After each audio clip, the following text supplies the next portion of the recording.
Good morning everyone, and I'd like to introduce you to the Mig-37 Flouter of the Marmatian's People's Republic.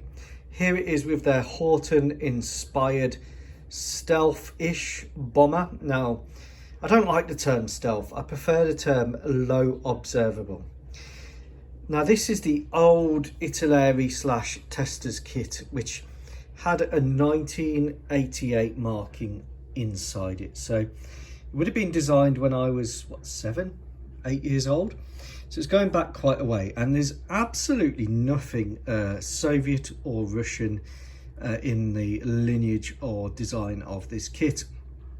It is, if you like, something called projection. So projection is, say you're losing a battle or losing a war, and you say, oh, the enemy's lost 6,000 troops today, and actually it's your side that's lost. That is an element of projection about this, because like I said, it's got absolutely nothing really from a Soviet or a Russian design lineage. Of course, when this kit was designed, the Soviet Union was still struggling on, and the Mig-29, the early models would have been their latest aircraft, along with early Su-27s. Now this doesn't really fit into any Soviet design language because one, it's tiny. It is Mig-29 size. It's angular. Soviet and Russian aircrafts tend to be very beautifully designed, if brutal. And there's not really much brutality about this design, other than its extreme angular nature. Now, at the time, stealth was kind of being understood and kind of being misunderstood. So really, stealth is low observability. That's either across the radar or electronic spectrum or infrared spectrum. And at the time, the US was just using, or had just used, its F-117s in Grenada, and of course the Gulf War hadn't come out, so there was a lot of projects which were kind of like black projects, for want of a better word. The Skunk Works, misunderstood. What were the Soviets building? Were they building a space carrier? Were they going to put people in Mars with nuclear bombs? All of this was going on. Now, some of the theories for how this aircraft ended up being designed. Firstly, one theory is that the smoking man came to visit testers and he left some CIA plans on the table. The designer saw these and he built this. Another theory is that the designers were just absolutely whacked off their heads on Duff beer, possible, and they designed this. So for many years I've looked at this kit, which is available now only on eBay because it's an ancient kit, and I thought, you know what, this is rubbish, or this wouldn't really fit. And then as I've got into what if building, I really thought about this a lot, and I think this is a hidden gem. And I'll explain why. Because we often think of stealthy aircraft in terms of radar, low observability. So the flying wing is a good low observability platform, especially if it's made, in this case, with a front of carbon, Kevlar composite material, polymers and stuff like that to reduce the signature. So of course you've got the angular look to an aircraft like with the F-117's fighter, which is really a bomber, and then you've got the B-2 Spirit, which is a flying wing. You've got the Su-57, which is a beautifully designed aircraft, and the F-22. Again, they're beautiful, angular. The F-35 is angular. So we automatically think of stealth in terms of radar, and I think that this is completely missing the point for this aircraft. I think the designer was really onto something here. Now, this is obviously meant to be a Soviet aircraft by design.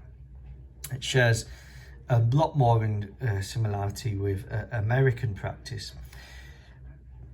But look at this. So here we have the engine exhaust system, and we have intakes here, and we've got shielded intakes here, certainly for radar observability, but the intakes are on the top. And then underneath we've got those same secondary intakes there at the back.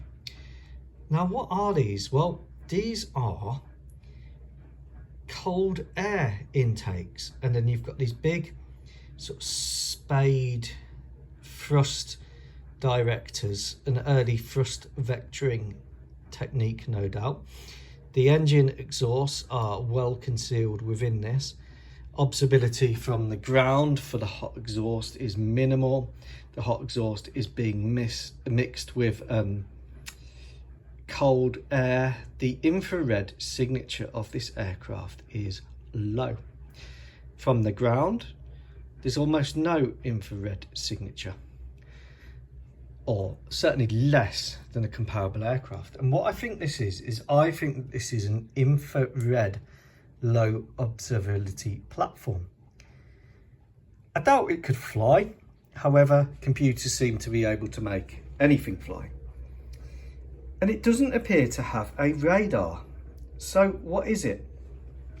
Because at the front here, it appears to be a laser targeting system, a very thin platypus nose. And where would you put the radar? Now, we know that Soviet and Russian radars tend to be huge.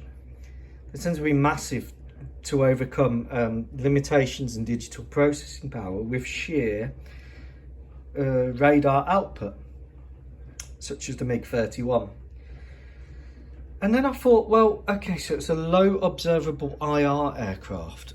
Put yourselves in the shoes of a what if product designer in the late 80s, and you've got the main threat to Soviet air power would be Stingers in Afghanistan. And it certainly is today in Ukraine. The Stinger has been responsible for taking down a large number of Su-25 Frogfoots.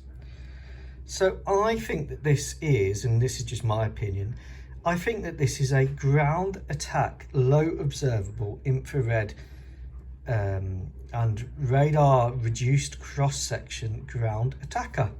And that's what I've done it as. So this is the Mig-37 Flouter, because obviously it's flouting the rules.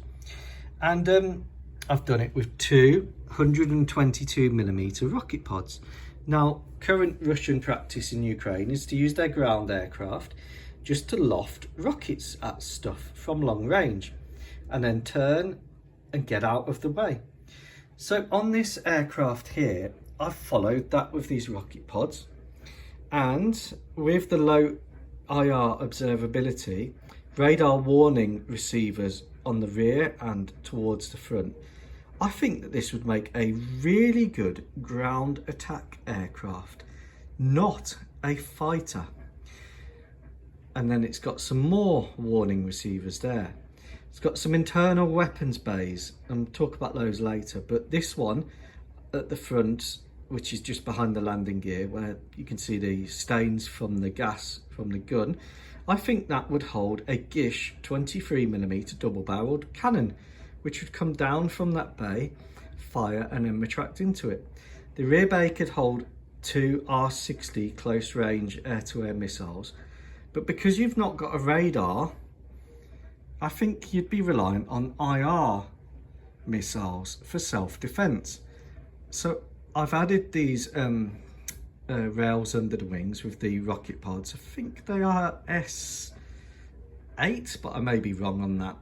Rocket pods, and I think that this is a ground attack aircraft, and that's what I've done it as, and that's what the Marmatians will use it as, a low observable replacement for the Su-25 Frogfoot. Now it comes with these absolutely bizarre sort of cruise missile bombs in here. If these were 7 times larger, they would be the equivalent of a Russian weapon. And I think what the designer was really ahead of his time here, because these look like infrared or laser guided bombs. They are stealthy like Storm Shadows or the JASSM missiles, which are currently in the news. And they are like the small diameter bomb of today. And I don't think that's at all a Russian or Soviet practice, because since when has collateral damage been a concern? The bigger the bomb, the more preferred it seems to be, and we'll leave it there. But a very interesting weapon load, and you can have 2 of these in the kit. So I will paint them up. They're like a sort of small diameter bomb really. But yeah, let me know what you think, because like I said, I think this is a superb, low observable, low infrared signature ground attack aircraft.